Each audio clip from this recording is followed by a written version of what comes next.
Hello and thanks for joining us on TVC Midday News. We begin with a rather sad development here in Lagos, where at least 3 persons have died and many others sustained varying degrees of injuries after a Lagos State staff bus and a commercial train had a head-on collision along Agege Motor Road. Investigation gathered revealed that the immediate cause of the incident was due to reckless driving on the part of the BRT bus driver while trying to beat the train traffic signal before the moving train rammed into the BRT. The injured victims have been administered first aid treatment by the Lagos State Emergency Management Agency's medical team and Lassam bus officials and some have been taken to trauma center at Lasus, Ikeja, for further treatment. More reports say 2 officials of the Nigerian Railway Corporation attempted to stop the driver from crossing, but he allegedly ignored the directive and drove past the rail. TVC correspondent Sarah Ayeku is going to join me now from the scene of the accident to give us updates. Sarah, if you can hear me, what more do we know at this time? All right, we'll definitely get Sarah Ayeku to join us to bring us up to speed with any more reports coming out of the scene of the accident. We move on now to Abuja. While Nigerians in parts of the country. All right, I hear Sarah Ayeku is standing by. Sarah, what more do we know at this time?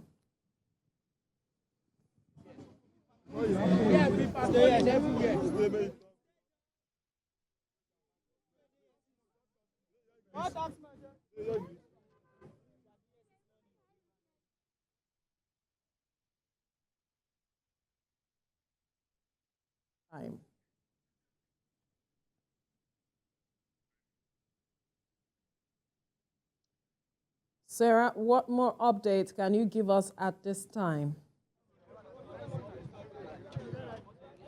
So just before I give you a bit of update, because you see that there are a lot of persons around here,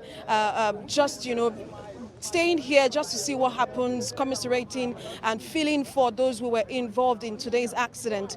Just like you have read from your script that the accident was between a train and a BRT bus. The BRT bus was conveying Lagos State government staff to the office this morning. But just before I go on to talk about the implication of what has happened this morning and the impact on persons that were in the bus or in the train at the time, let me just bring in someone here who wants to also speak with us and talk to us about what he feels the government can do to ensure that this doesn't happen again. Because, Veronica, this is not the first time this is happening, but at this spot, this is where the issue is, this intersection between Ikeja along intersection, which is where the PWD bus stop specifically, which is where the incident happened. So, good morning, sir. Talk to us about what you've seen this morning. Well, it's unfortunate. We want to commiserate with the families of those who lost their loved ones in this unfortunate and avoidable circumstance. So you're saying it's avoidable. Why would you say that? It's avoidable because in every decent society, when we were growing up, in every railway crossing, we usually have a police post that they will put a barricade here. As soon as they trace the train coming from a far distance, they block the entrance. So no vehicle can come in and go out until the train passes. But unfortunately, maybe because of the reconstruction that is going on. But even at that, we must still also put safety measures in place. Because as a matter of fact, let's be truthful to ourselves, we have citizens that are not also willing to obey laws.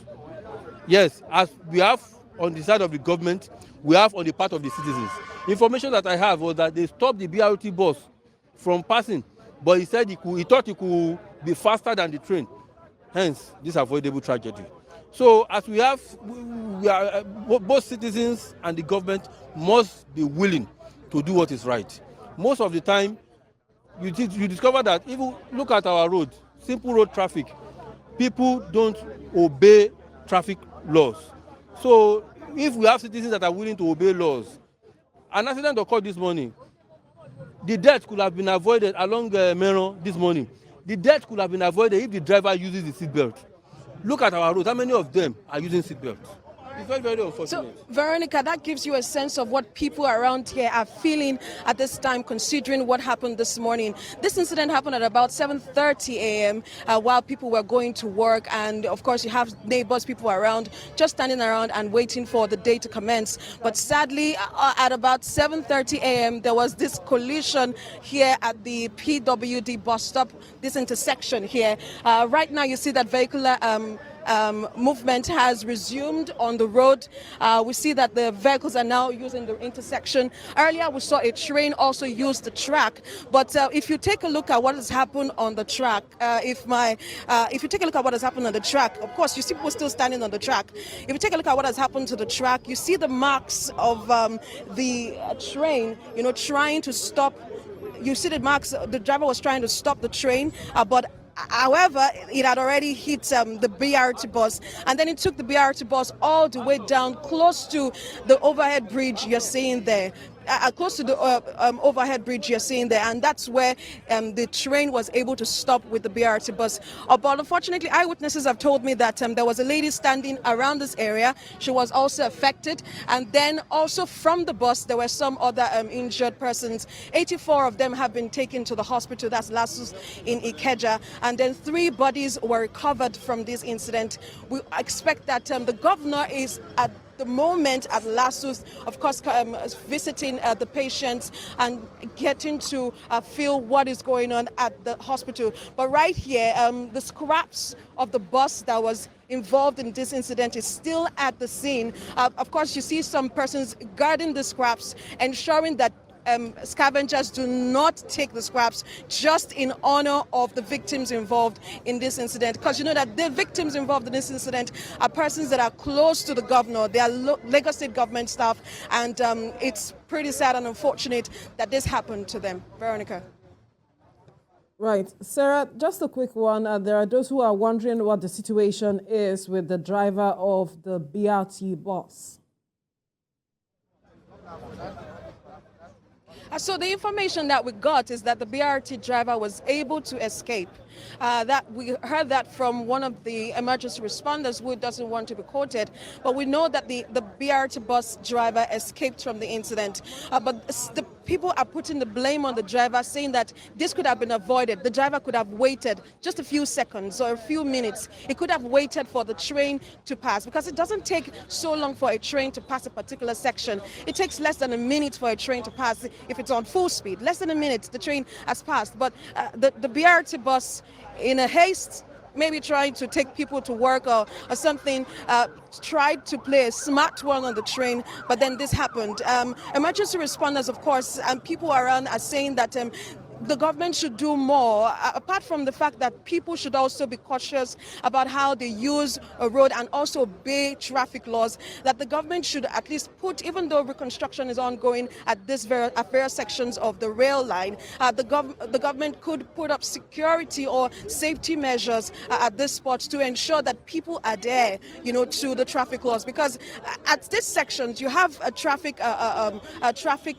law enforcement agencies at this sections. Just at the corner there, you see LASMA officials there. At some other places, you see FRSC officials also stationed at some places along the rail line. But majorly, when this incident happened, you had the people, be the first responders before the official emergency responders got to the scene. The people were the first responders, helping people get out of the bus, helping those who were in the train at the time this incident happened.